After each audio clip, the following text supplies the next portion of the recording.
Nous sommes en 1578 à Paris. C'était juste un rhume au début. Rien de grave, une petite toux, un peu de fièvre. En tout cas, c'était ce que tu pensais. Mais maintenant, chaque respiration te fait souffrir. La toux ne s'arrête plus. Elle est devenue si violente que tu n'arrives plus à reprendre ton souffle entre deux quintes. Parfois, c'est comme si tu te noyais dans l'air. Tes poumons te brûlent, tes côtes te font mal à force de se contracter. Tes mains tremblent et ton corps lutte pour capter de l'oxygène. La toux, encore et encore. Tu veux crier, mais rien ne sort. Ton cœur bat trop vite et ta tête tourne, comme si ton corps essayait de compenser le manque d'air. Il y a ce sifflement aigu aussi, ce bruit qui sort de ta gorge, comme un cri désespéré à chaque inspiration. Mais ça ne suffit pas. Tes poumons n'en peuvent plus, et tu commences à sentir que quelque chose cède à l'intérieur. Chaque fois que tu expires, c'est comme si tu t'étouffais un peu plus. Les médecins te disent de tenir bon. Ils essaient de m'aider, mais tu le sens au fond de toi. Ton corps est trop épuisé pour continuer. Tu es tellement fatigué. Ta vision se brouille et mes pensées deviennent confuses. Tu mourras quelques jours après. Comme des milliers de personnes avant toi, tu as succombé à la coqueluche. La coqueluche est une maladie respiratoire très ancienne. Bien qu'il soit difficile de déterminer exactement quand elle est apparue, on pense qu'elle existe depuis plusieurs siècles. Les premières descriptions de symptômes similaires à la coqueluche datent du Moyen Âge, mais elles sont souvent confondues avec d'autres maladies respiratoires comme la grippe ou la diphtérie, une infection respiratoire qui induit des atteintes du système nerveux central, de la gorge ou d'autres organes, entraînant la mort par asphyxie. Dans ce nouveau format, nous allons retracer ensemble l'histoire de la maladie, depuis les premières épidémies recensées jusqu'à nos jours. Nous allons explorer les débuts de la maladie, les progrès médicaux qui ont permis de mieux la combattre, et les défis actuels que pose la coqueluche, malgré les avancées de la médecine moderne. Restez là. Partie 1. Qu'est-ce qu'est la coqueluche ?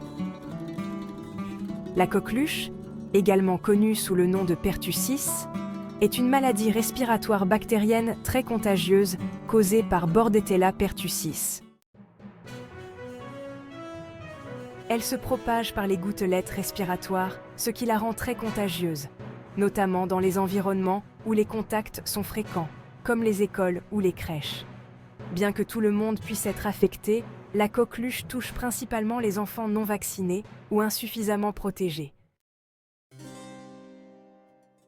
L'histoire de la coqueluche remonte au XVe siècle, mais c'est en 1578 que la première épidémie documentée est signalée à Paris par le médecin français Guillaume de Bayoux.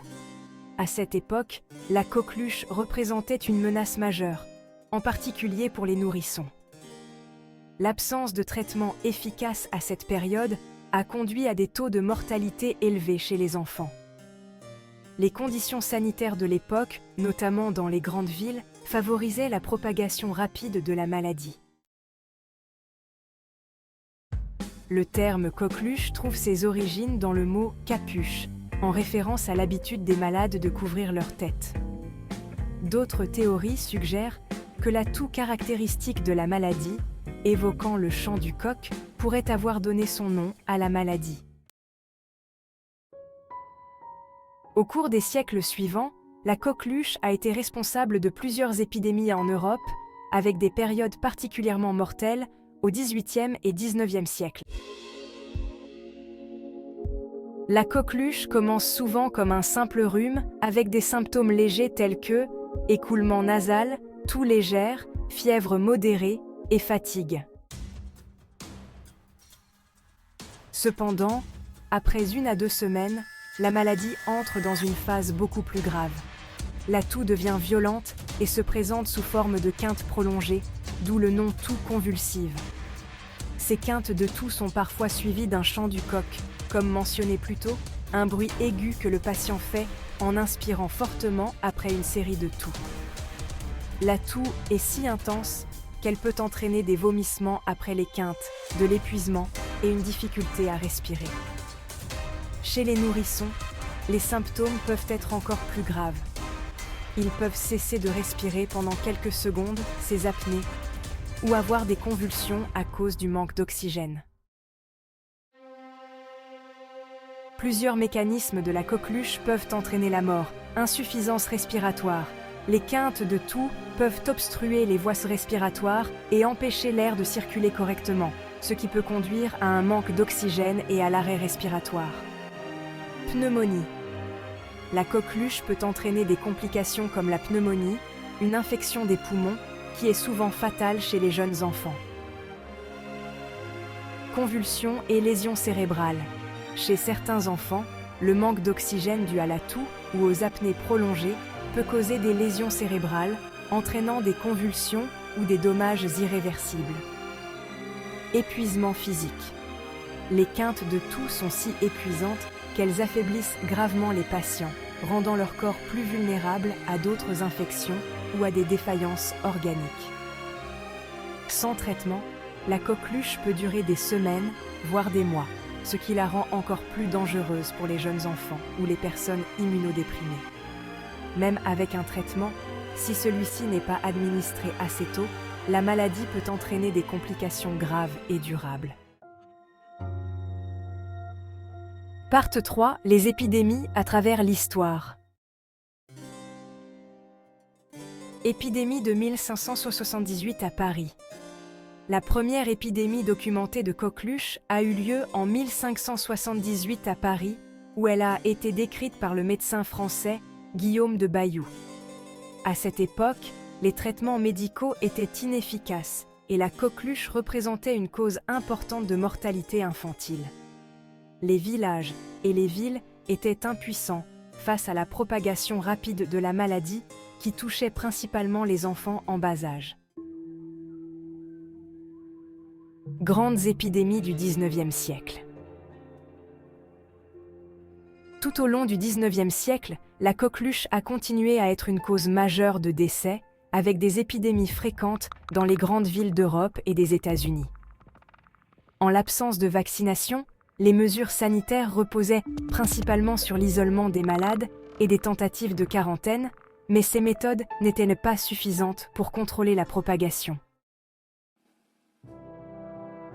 Épidémie du début du XXe siècle, entre 1926 et 1930, on a enregistré environ 36 000 décès liés à la coqueluche aux États-Unis, principalement chez les jeunes enfants. C'est pendant cette période que les premières tentatives sérieuses de vaccination ont été lancées. Les scientifiques américains, tels que Grace Eldering et Pearl Kendrick, ont développé des vaccins qui ont été testés lors d'essais à grande échelle dans les années 1930, ce qui a marqué un tournant dans la lutte contre la maladie. Épidémie mondiale des années 1940. Dans les années 1940, la coqueluche était encore responsable de plus de 175 000 cas par an aux États-Unis, avec des pics dans d'autres régions du monde. L'introduction du vaccin combiné DTP, c'est-à-dire diphtérie, tétanos, coqueluche, a commencé à réduire considérablement l'incidence de la maladie à partir de cette époque. Résurgence à partir des années 1980. Bien que la vaccination ait considérablement réduit le nombre de cas, une résurgence a été observée à partir des années 1980, avec des épidémies importantes dans les années 2000. Cette recrudescence est en partie due à la diminution de l'immunité chez les adultes et les adolescents, ainsi qu'à une couverture vaccinale insuffisante dans certaines régions. Mesures mises en place. Les mesures préventives lors de ces épidémies ont évolué au fil du temps. Avant les vaccins, les principales interventions comprenaient l'isolement des malades, des restrictions de mouvement et des tentatives d'assainissement des espaces publics. Et ces vaccins, d'ailleurs, comment ont-ils été créés? La découverte de Bordetella pertussis, 1906.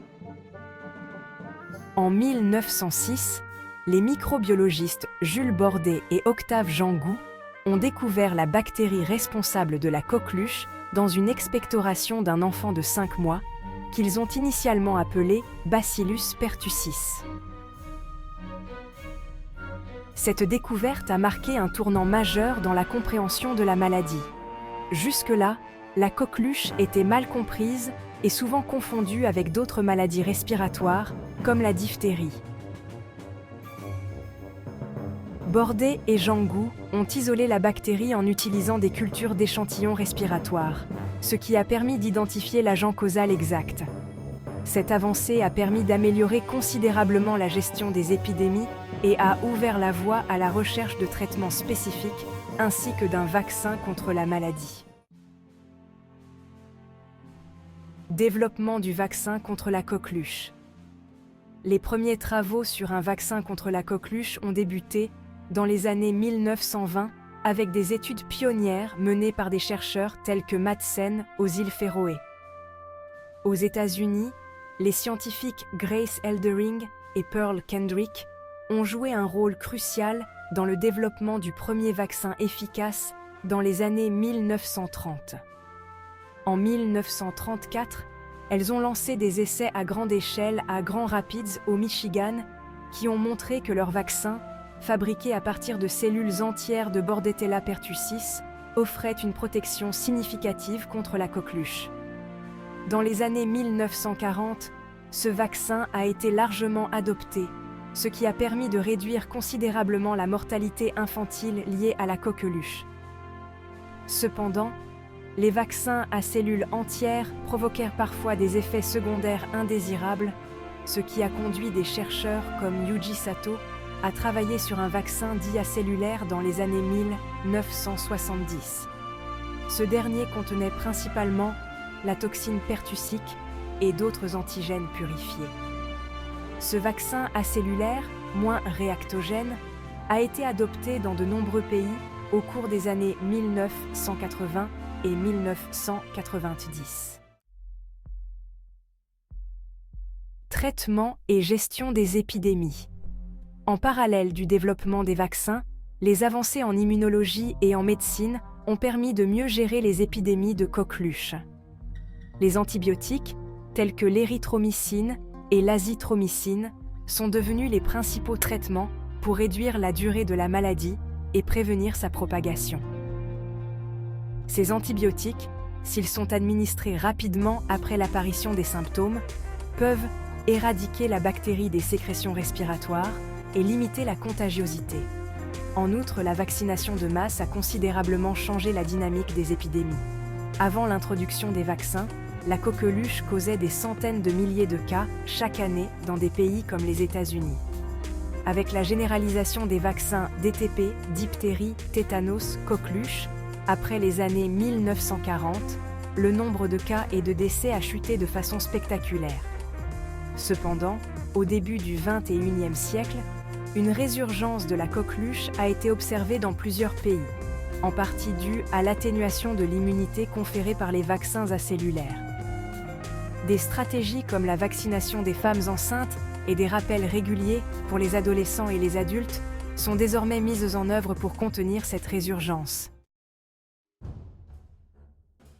L'impact de la vaccination généralisée. Comme mentionné juste avant, depuis l'introduction des vaccins contre la coqueluche, le nombre de cas et de décès a considérablement diminué dans le monde entier. Le vaccin à cellules entières, introduit dans les années 40, a permis une baisse drastique des épidémies, en particulier chez les jeunes enfants, qui étaient les plus vulnérables à la maladie. Cependant, ce vaccin, bien qu'efficace, causait des effets secondaires chez certains patients, ce qui a conduit au développement du vaccin acellulaire dans les années 1980 à 1990. Le passage au vaccin acellulaire a réduit les effets secondaires, tout en maintenant une bonne protection contre les formes graves de la maladie. Cela dit, des controverses ont émergé autour de la vaccination, principalement en raison des mouvements anti-vaccins dans certains pays. Ces mouvements ont parfois ralenti la couverture vaccinale, entraînant une résurgence des cas de coqueluche.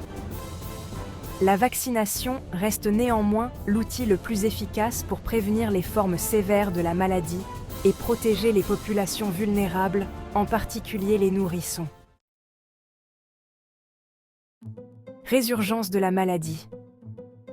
Malgré la vaccination généralisée, la coqueluche a connu une résurgence au cours des dernières décennies, même dans les pays avec une forte couverture vaccinale. Cela s'explique par plusieurs facteurs. Premièrement, l'atténuation de l'immunité. Le vaccin acellulaire, bien qu'efficace à court terme, offre une protection qui diminue au fil du temps. L'immunité commence à s'affaiblir environ 5 à 10 ans après la vaccination, ce qui laisse les adolescents et les adultes vulnérables à de nouvelles infections. Cela favorise une transmission silencieuse de la bactérie, car les adultes peuvent être porteurs sans présenter de symptômes graves. Deuxièmement, l'évolution bactérienne, Bordetella pertussis, a évolué sous la pression vaccinale et certaines souches ont développé des résistances ou des moyens d'échapper à la réponse immunitaire induite par le vaccin. Des souches déficientes en pertactine, un antigène clé du vaccin, sont apparues dans plusieurs pays, rendant le vaccin moins efficace pour empêcher la propagation de la maladie. Troisièmement, la baisse de la couverture vaccinale. Dans certaines régions, la couverture vaccinale a diminué en raison de la désinformation et de la méfiance envers les vaccins, ce qui a conduit à des épidémies localisées. Les parents qui refusent de vacciner leurs enfants contribuent à l'accumulation de populations susceptibles, ce qui augmente le risque de flambées épidémiques. La coqueluche présente plusieurs défis dans le contexte moderne. Traitement. Les antibiotiques, tels que les macrolides, sont efficaces pour traiter les formes bénignes et limiter la propagation. Cependant, l'apparition de souches résistantes aux macrolides, notamment en Chine, complique la gestion de la maladie. Les patients infectés par ces souches restent contagieux plus longtemps, augmentant ainsi le risque de transmission. Évolution des vaccins. Les vaccins actuels, bien qu'efficaces pour prévenir les formes graves de la maladie, ne parviennent pas toujours à empêcher la colonisation bactérienne et la transmission. Des efforts sont en cours pour développer de nouveaux vaccins qui ciblent mieux les souches émergentes de Bordetella pertussis, y compris des vaccins capables de fournir une protection à plus long terme. Vaccination des groupes à risque. La vaccination des femmes enceintes est désormais recommandée dans plusieurs pays pour protéger les nouveau-nés, qui sont les plus à risque de développer des complications graves. En parallèle, des rappels réguliers de vaccination sont encouragés chez les adultes et les adolescents pour maintenir un niveau d'immunité suffisant. Le nombre total de décès dus à la coqueluche varie en fonction des époques et des progrès médicaux. Avant l'introduction des vaccins dans les années 40, cette maladie était l'une des principales causes de mortalité infantile. Par exemple, entre 1926 et 1930, on comptait environ 36 000 décès aux États-Unis. Aujourd'hui, bien que la coqueluche soit mieux contrôlée, elle reste une menace dans les pays à faible couverture vaccinale. En 2014, l'OMS estimait à 160 700 les décès annuels, principalement chez les enfants de moins de 5 ans. Malgré les campagnes de vaccination, des résurgences de la coqueluche continuent d'être observées tous les 3 à 5 ans dans les pays à forte couverture vaccinale. Ces résurgences sont en partie dues à l'atténuation de l'immunité offerte par le vaccin acellulaire. Toutefois, des efforts sont en cours pour améliorer les vaccins actuels et développer de nouvelles stratégies vaccinales, comme la vaccination des femmes enceintes pour protéger les nouveau-nés. L'avenir de la lutte contre la coqueluche repose sur plusieurs fronts. L'amélioration des vaccins. La surveillance continue des souches résistantes et l'accès élargi aux soins dans les régions les plus touchées. De nouvelles recherches visent à développer des vaccins plus efficaces, capables de fournir une protection à long terme contre la transmission de la maladie. En parallèle, l'innovation dans les traitements et les diagnostics joue un rôle clé dans la gestion des futures épidémies. La coqueluche représente toujours un défi, mais les avancées scientifiques et médicales sont prometteuses. J'espère que cette vidéo vous a plu, n'hésitez pas à me donner votre avis sur ce nouveau format, et je vous retrouve bientôt pour une nouvelle vidéo.